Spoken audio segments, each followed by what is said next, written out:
یہ ایک عملی نمونہ ہے، اور یہ ہمیں سبق دیا گیا کہ میں پریکٹیکل کر کے تمہیں دکھا رہا ہوں کہ مکہ کا رہنے والا پتہ نہیں کیا ذات ہے، کیا برادری ہے، اور پہلے وہ غلام تھا یا کیا تھا، اب وہ مدینہ میں آیا ہے تو مدینے والا اسے اپنے بھائی سمجھے اور بھائی جیسا اس کے ساتھ سلوک کرے۔ تو یہ مؤاخات، اخوت، بھائی چارہ، یہ ہمیں سبق دیا گیا ہے کہ ہر مسلمان دوسرے مسلمان کو اپنے بھائیوں کی طرح ٹریٹ کرے اور بھائی ہی سمجھے اس کو، اس کے نقصان کو اپنا نقصان سمجھے، اس کے نفع کو اپنا نفع سمجھے۔ اور آج اگر ہمارے اندر یہ چیز پیدا ہو جائے کہ ہم ہر مسلمان کو اپنا بھائی سمجھنا شروع کر دیں تو معاشرے کے اندر امن و سکون بھی پیدا ہوگا اور بہت اچھا ماحول ہمارا بنے گا۔ مفتی صاحب اس چیز پر روشنی ڈال دیجئے کہ آج کل کے دور میں ہم دیکھتے ہیں جو سگے بھائی ہیں ان میں ہی آپس میں نہیں بن رہی ہوتی، تو مسلمان کے ساتھ بنے اور پھر مسلمان اپنے دوسرے مسلمان بھائیوں کے ساتھ بھائی چارے کو برقرار رکھے، بہت مشکل ہو گیا آج کے دور میں، کیسے برقرار رکھا جائے؟ ہاں، مشکل ہوا نہیں ہے، اصل میں ہماری تعلیمات میں کمی آ گئی ہے۔ بالکل صحیح کہہ رہے ہیں ہم اسلامی نقطہ نظر سے نہیں سوچتے، ہم نے اس وقت دنیا کو یوں سمجھیے مادیت پسند بنا دیا ہے کہ میں کیسے آگے بڑھوں گا، میں کیسے ترقی کروں گا،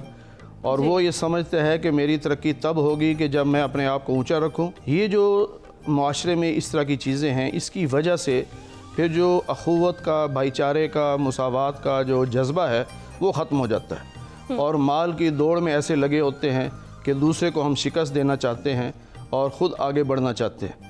یہ اگر ہم اسلامی تعلیمات کو اجاگر کریں گے اور ہر ایک کو بتائیں گے کہ تم پہل کرو گے، بے شک تمہارا حق نہیں بنتا، یعنی کہ تم عمر میں بڑے ہو یا عہدے میں بڑے ہو، لیکن بڑے ہو کر بھی تم اپنے سے چھوٹے کے ساتھ جب اچھا سلوک کرو گے تو یہ بھائی چارے کی فضا بنے گی اور ایک دوسرے کے خلاف جو فضا ہے وہ ختم ہوگی۔ تو اس سوچ کی وجہ سے پھر ہماری قوم ترقی کر سکتی ہے۔ ہمارے ہاں چونکہ سٹیٹس بنا دیے گئے ہیں اور اپنے ایک خول چڑھا لیا ہے کہ اس سے باہر نکلنا نہیں چاہتے اور اسی کو کامیابی سمجھتے ہیں، یہ طریقہ غلط ہے۔ تو ہم یہ نہیں کہہ سکتے کہ مشکل ہو گیا ہے تو بہت آسان ہے، صرف یہ ہے کہ ہم اپنے دماغ کو سمجھا لیں، اپنی سوچ کو بدل لیں کہ اللہ نے مجھے جو عزت دینی ہے وہ دینی ہی دینی ہے، میں اپنے سے چھوٹوں کی خیرخواہی کروں گا، ان کو بھائی سمجھوں گا، ان کے دکھ درد میں شریک ہوں گا تو اللہ مجھے عزت دے گا۔ مساوات کا مطلب یہ ہے کہ جس کو اللہ نے جو مقام دیا ہے وہ اس مقام میں کام کرے گا، لیکن جہاں قوانین کی باری آ جائے گی وہ قانون کی روشنی میں وہ برابر ہوں گے۔ پھر اگر کوئی عام آدمی بھی مقدمہ کر دیتا ہے حکمران پر تو عدالت میں جب وہ جائے گا تو وہاں یہ نہیں ہوگا کہ یہ چونکہ ہمارے حکمران ہیں جی آپ تو تشریف رکھیں یہاں، اور میں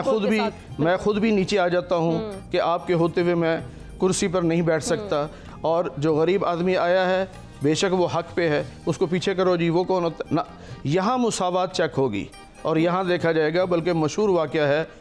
امیر المومنین سیدنا علی المرتضیٰ کسی نے مقدمہ کر دیا، ایک چیز تھی کہ یہ میری ہے، تو قاضی نے بلا لیا عدالت میں، حالانکہ امیر المومنین ہے، عام انسان نہیں ہے، تو عدالت میں گئے تو کھڑے ہو گئے دونوں برابر۔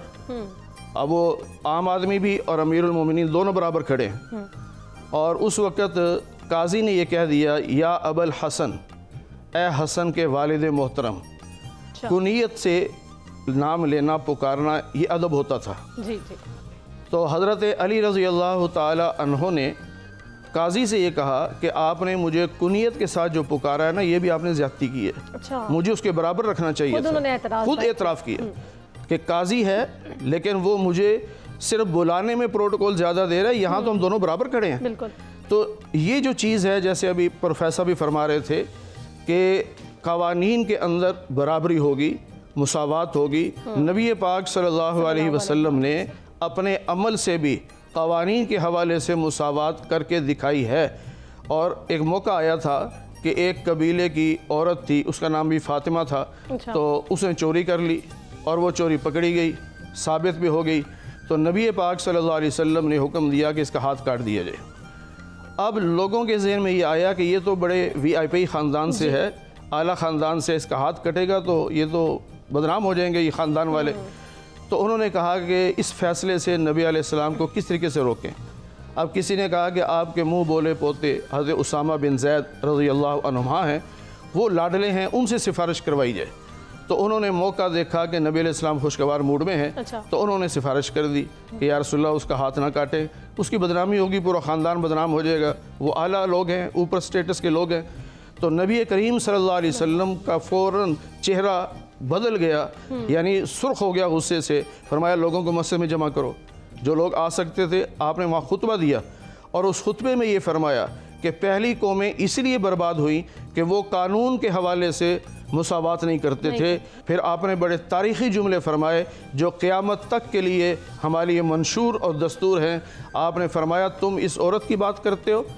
میں اللہ کی قسم کھا کے کہتا ہوں کہ اگر میری بیٹی فاطمہ چوری کرتی میں اس کا بھی ہاتھ کاٹ دیتا۔ یہ ہے مساوات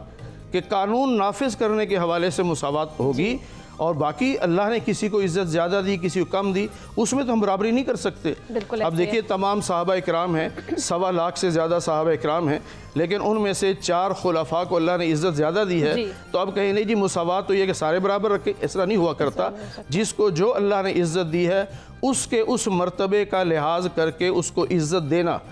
یہ اصل چیز ہے۔ اور جو برابری کا ہے وہ قانون نافذ کرنے کے حوالے سے ہوگا کہ وہاں آپ نے برابری کرنی ہے۔ پھر منصف کے لیے بھی یہ امتحان کی گھڑی ہے کہ اسے اس وقت یہ امتحان دینا ہے کہ وہ مساوات کو یقینی طور پر خاطر میں لائے۔